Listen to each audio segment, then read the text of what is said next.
SLST 2025 কয়েকটি গুরুত্বপূর্ণ update.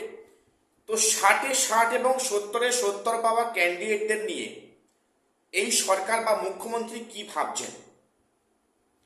সত্যি কি তারা বঞ্চিত হয়েছে এমনটি মনে করছেন? তাহলে এর প্রতিকারের বন্দোবস্ত কি আছে আমি সে নিয়ে ডিসকাস করছি। এবং একজন প্রশ্ন করেছে যে কন্ট্যাকচুয়াল টিচারদের কি পার্মানেন্ট করা হতে পারে, বা পরবর্তী এক্সামে তাতে কোনো এক্সট্রা কোনো মার্কস, কোনো এক্সপিরিয়েন্স মার্কস থাকতে পারে, কি মনে হচ্ছে আমি সে নিয়ে ডিসকাস করব। এবং থার্ড যেটা হচ্ছে কি ওয়েটিং কাউন্সেলিং কবে নাগাদ শুরু হবে।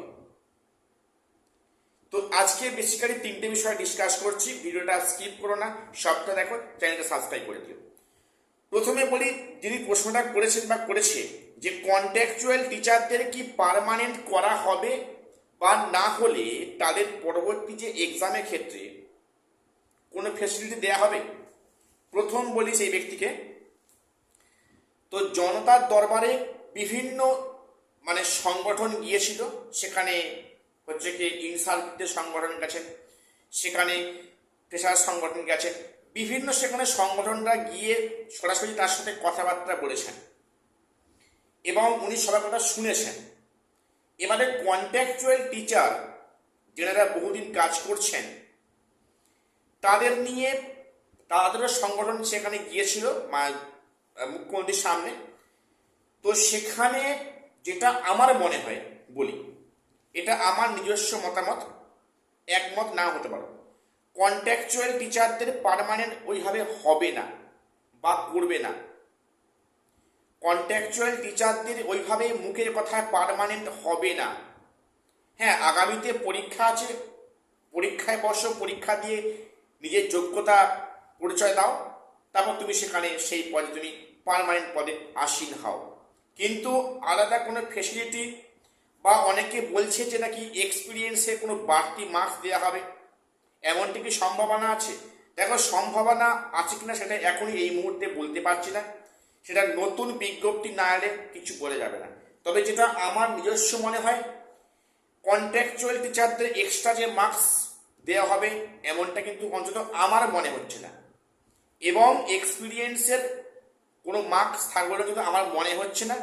তাদের পরবর্তী পরীক্ষা যেহেতু হবে, এরপরে কিন্তু পরে পরীক্ষাগুলো হবে, তারা সেই পরীক্ষায় বসে যোগ্যতা পরিচয় দেবে। তাদের কোনো পার্মানেন্ট করার প্রশ্ন মনে হয় না ভবিষ্যতে হবে বলে বা আসবে বলে, বা সেখানে পার্মানেন্ট হয় বলে। তো এবারে বলি যে 60 70 যারা পেয়েছেন তারা অথচ ভেরিফিকেশনের ডাক পায়নি, তাহলে তাদের মিনিমাম ভুলটুকু কী ছিল? কোনো ভুল ছিল না। এখানে মাঝখান থেকে ফ্রেশার্স এবং ইন সার্ভিস একসাথে বসিয়ে এক্সপিরিয়েন্সের 10 মার্কস দিয়ে ফ্রেশার থেকে বঞ্চিত করা হয়েছে, এটা তো নিঃসন্দেহে বলতে পারি। হয়তো এটা বলাতে হয়তো অনেকে রাগ করবেন, নেগেটিভ কথাবার্তা বলবেন। দেখো, তোমাদের কিন্তু প্রত্যেককে মত প্রকাশের অধিকার আছে, কমেন্টসে লিখতে পারো। এটা আমার নিজস্ব মত তোমাদের সামনে প্রকাশ করলাম, তোমরা আমার সাথে একমত নাও হতে পারো। এবারে বলি যে 70 বা 60 পাওয়া ক্যান্ডিডেটদের কি হবে? তারাও তো গেছিলেন। হ্যাঁ, এটা পরিষ্কার, কিন্তু মুখ্যমন্ত্রী তাদের নিয়েও প্রকাশ্যে বলেছেন যে অনেক বহু ফ্রেশার্স ক্যান্ডিডেট 60 70 পেয়েও ডাক পায়নি, তারা সত্যিকারে বঞ্চিত হয়েছে, এটা কিন্তু মুখ্যমন্ত্রী স্বীকার করেছেন এবং বলেছেন যে এটা আগের সরকারের একটা ভুল, দুর্বলতা, একটা নেগেটিভ পয়েন্ট, যে এক্সপিরিয়েন্সের 10 মার্কস দিয়ে যোগ্য ফ্রেশারদের ফর্ম ফিল আপ করিয়ে, টাকা দিয়ে ফর্ম ফিল আপ করিয়ে তাদের সেখানে পরীক্ষায় একসাথে বসিয়ে ফুল মার্কস পেয়েও তাদের ডাকা হয়নি।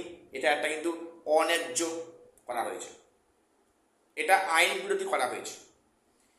তাহলে এই সরকার কি ভাবছেন, যারা 60 70 পেয়েছে তাদের জন্য কি পুনরায় কোনো ব্যবস্থা হবে? সেটা এখনই এই মুহূর্তে বলা সম্ভব হচ্ছে না। তো হয়তো আগামী দিনে, হয়তো সুসম্ভবত সোমবারে তো শিক্ষামন্ত্রী ঠিক হবেন, তারপরে এসএসসি চেয়ারম্যান নিযুক্ত হবেন।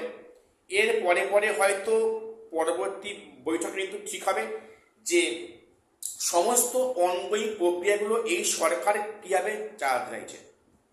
এক্সপিরিয়েন্স মার্কস কি ইন্টারভিউ পরে দিয়ে কি নতুন করে রিপ্যানেল করা হবে, কি এই যে 60-60 70-70 পাওয়া যোগ্য পেশাতে কোনো বন্দোবস্ত করা হবে, কিছু সুরাহা করা হবে।